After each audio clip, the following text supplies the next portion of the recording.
제5장 21세기 새로운 제국의 영토, 공급망을 지배하는 자가 세계를 지배한다. 제1막 숨겨진 거대한 전쟁의 서막. 대한민국 국민이라면 누구나 하루에 한 번쯤은 꼭 건네는 정겨운 인사말이 있습니다. 바로 밥 먹었니? 라는 말입니다. 참 따뜻하고 다정한 인사 같지만 사실 이 짧은 네 글자 안에는 우리 민족의 애틋하고도 슬픈 생존의 역사가 고스란히 숨어 있습니다. 혹독한 자연환경과 절대적으로 부족한 농지와 초지 등으로 하루 끼니를 이어가는 것이 퍽 고단한 시절이 있었기 때문입니다. 이로 인해 미처 끼니를 잊지 못한 이웃에 대해서는 다음 식사를 위해 남겨둔 소중한 먹거리를 이웃과 기꺼이 나누던 그 눈물겨운 심성과 연대의 역사가 담겨 있기 때문입니다. 그런데 말이죠. 오늘날 글로벌 패권을 쥔 거대 제국들은 완전히 다른 의미의 밥을 두고 피 튀기는 싸움을 벌이고 있습니다. 오늘을 살아가는 인류에게 가장 중요한 이 밥이 대체 무엇일까요? 바로 반도체와 배터리, 그리고 핵심 희귀 자원들입니다. 과거의 제국들은 칼과 총을 들고 국경을 넘어가 물리적인 영토를 빼앗으며 힘을 과시했습니다. 하지만 오늘날의 새로운 제국들은 전혀 다른 방식으로 움직입니다. 그들은 눈에 보이지 않는 거미줄 같은 선, 즉 공급망을 장악함으로써 전 세계를 지배하고 있습니다. 오늘 여러분과 함께 풀어볼 거대한 지식 스릴러가 바로 보이지 않는 영토 전쟁인 새로운 세계 질서, 공급망 제국에 담긴 무시무시한 비밀들입니다. 제2막 효율성의 시대는 끝났다. 여기서 첫 번째 질문을 던져보겠습니다. 여러분은 최근 몇 년 동안 물가가 왜 이렇게 미친 듯이 올랐는지, 왜 특정 제품을 사려면 몇 달씩 대기해야 하는지 진짜 이유를 알고 계시나요? 단순한 고물가나 경기 침체 때문이라고 생각하셨다면 아주 큰 오산입니다. 불과 얼마 전까지만 해도 전 세계 모든 기업의 생존 법칙은 단 하나였습니다. 비용 최소화와 효율성 극대화. 이를 아주 멋진 말로 적시 생산체제, 즉 저스트 인 타임이라고 불렀습니다. 인건비가 가장 저렴한 중국이나 동남아에 공장을 짓고 재고를 쌓아두지 않은 채 필요할 때마다 전 세계로 부품을 실어 나르면 끝이었습니다. 세상은 참 평평했고 시장은 아름답게 돌아가는 것 같았습니다. 하지만 우리의 믿음은 처참하게 배신당했습니다. 코로나19 팬데믹이 터지고 미국과 중국의 패권 전쟁이 본격화되면서 이 정교했던 글로벌 분업 톱니바퀴가 순식간에 박살이 난 것입니다. 우리는 당장 중국산 요소수 하나가 들어오지 않아 전국의 화물차가 멈춰 서고 작은 반도체 칩 하나가 부족해서 신차를 받으려면 1년 넘게 대기해야 하는 황당한 현실을 뼈저리게 경험했습니다. 이때 전 세계를 지배하는 제국들은 엄청난 깨달음을 얻었습니다. 아, 효율성만 따지다가는 국가 전체가 굶어 죽을 수도 있겠구나. 그래서 지금 세계는 비용이 훨씬 더 많이 들고 비효율적이더라도 안전한 우방국 영토 안에 생산시설을 가두는 새로운 축적 체제로 급격히 선회하고 있습니다. 만약의 사태에 대비하는 저스트 인 케이스의 시대가 열린 것입니다. 본국으로 공장을 옮기는 리쇼어링이나 우방국끼리만 뭉치는 프렌드 쇼어링이라는 낯선 단어들이 등장한 배경이 바로 이것입니다. 한마디로 이제 우리 편이 아니면 핵심 부품과 자원은 단 한 개도 줄 수 없다는 거칠고 위험한 편 가르기가 시작된 것입니다. 제3막 미국과 중국의 소리 없는 전쟁터, 공급망 제국주의. 그렇다면 지금 글로벌 무대에서 가장 힘센 제국들은 대체 무슨 짓을 꾸미고 있을까요? 우선 미국을 들여다봐야 합니다. 미국은 지금 보조금과 규제라는 어마어마한 예산 폭탄을 무기로 전 세계를 협박하고 있습니다.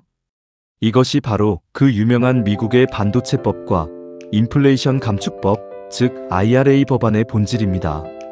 미국이 전 세계 첨단 기업들에게 던지는 메시지는 아주 단순하고 명확합니다.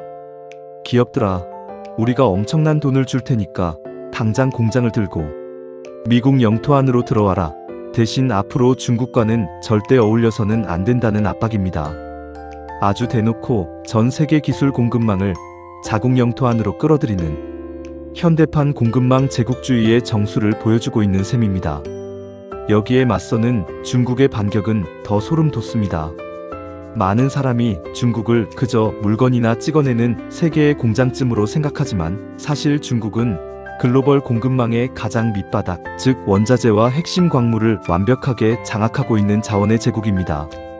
첨단 무기와 반도체의 필수적인 희토류는 물론이고 미래 모빌리티의 핵심인 배터리를 만들기 위한 리튬, 코발트, 니켈 등의 정제 기술을 중국이 독점하고 있습니다. 중국은 미국의 기술 압박에 맞서 이른바 홍색 공급망을 구축하고 우리 마음에 안 들면 원자재 수출을 통제해버리겠다는 강력한 목줄을 쥐고 흔드는 중입니다. 이 고래들의 싸움을 지켜보던 유럽연합은 또 어떤 영악한 전략을 취하고 있을까요?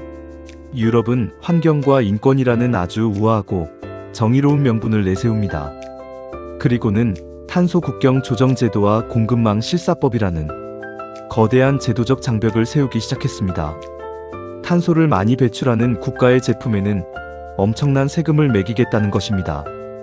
겉으로는 지구를 지키자는 아름다운 이야기 같지만 속내를 파헤쳐보면 자신들의 기술 기준을 맞추지 못하는 이방인들을 배제하고 유럽 중심의 폐쇄적인 공급망 성벽을 쌓겠다는 철저한 계산이 깔려 있습니다. 자, 여기서 여러분의 생각을 댓글로 남겨주세요. 미국의 돈줄 압박과 중국의 자원 무기화, 그리고 유럽의 환경 장벽까지 과연 이 세계의 제국 중 최종적으로 글로벌 공급망을 지배하게 될 승자는 누가 될 것 같으신가요?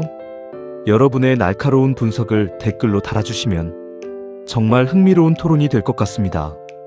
제3화 샌드위치 대한민국 위기인가 기회인가 이야기를 계속 이어가 보자면 그렇다면 도대체 우리 대한민국은 지금 이 험난한 고래 싸움 속에서 어떤 처지에 놓여 있을까요? 냉정하게 말해서 우리는 지금 양쪽에서 거대한 바위가 조여오는 숨막히는 샌드위치 신세입니다. 첨단 기술과 보조금을 생각하면 미국의 손을 잡아야 하지만 우리 기업들이 가장 많은 물건을 파는 거대한 시장이자 원자재 공급처인 중국을 통째로 등질 수도 없는 노릇이기 때문입니다. 그동안 우리가 유지해왔던 안보는 미국, 경제는 중국이라는 전략적 모호성은 이제 완전히 유통기한이 끝났습니다. 하지만 절망하기에는 이릅니다. 이 책을 통해 저는 대한민국 경제가 나아가야 할 아주 명쾌하고 강력한 생존 방정식을 제시합니다. 이 험난한 공급망 전쟁에서 우리가 살아남는 유일한 방법은 그 누구도 우리를 감히 배제할 수 없는 대체 불가능한 핵심 기술, 즉 초격차 기술을 독점하는 것입니다. 전 세계가 우리 반도체가 없으면 인공지능을 구동할 수 없고 우리 배터리가 없으면 자동차를 단 1m도 움직일 수 없게 만드는 것, 그것이야말로 거대 제국들의 포갑 속에서 대한민국이 가질 수 있는 가장 확실한 주권이자 무기라는 뜻입니다. 동시에 우리는 특정 국가의 90% 이상 의존하고 있는 핵심 품목들의 수입선을 동남아, 중남미, 호주 등으로 과감하게 넓히는 공급망 다변화를 이뤄내야 합니다. 그리고 정부와 대기업, 대학과 연구소가 하나로 묶여 기술을 개발하고 정보를 공유하는 총력전 체제를 구축해야 합니다. 우리가 과거의 역사 속에서 어려울 때 서로 밥을 나누며 위기를 극복했던 그 강인한 생존 DNA를 발휘한다면 이 위기는 오히려 대한민국이 글로벌 경제의 주역으로 우뚝 서는 최고의 기회가 될 수 있습니다. 제오막, 지식은 생존이다. 당신의 프레임을 바꿀 마지막 열쇠. 여러분, 오늘 제가 말씀드린 글로벌 패권 전쟁의 이야기는 이 거대한 세계 질서 변화의 아주 작은 맛보기에 불과합니다. 지금 이 순간에도 미국의 백악관과 중국의 중난하이, 그리고 전 세계 글로벌 기업의 이사회에서는 우리의 내일을 뒤흔들 공급망 고차방정식이 실시간으로 풀리고 있습니다. 내가 열심히 일해서 모은 자산의 가치가 내일 아침 어떻게 변할지, 내가 몸담고 있는 직장과 비즈니스가 3년 뒤에도 살아남을 수 있을지, 그리고 우리의 소중한 아이들이 미래에 어떤 일자리를 갖고 살아가게 될지, 이 모든 생존의 비밀이 궁금하지 않으십니까? 뉴스에 나오는 단편적인 사건들 뒤에 숨겨진 거대한 역사적 메커니즘을 꿰뚫어보고 싶다면, 그리고 세계 리더들의 머릿속을 먼저 읽는 최고의 안목을 갖고 싶다면 새로운 세계 질서, 공급망 제국을 반드시 읽어보시기를 추천드립니다.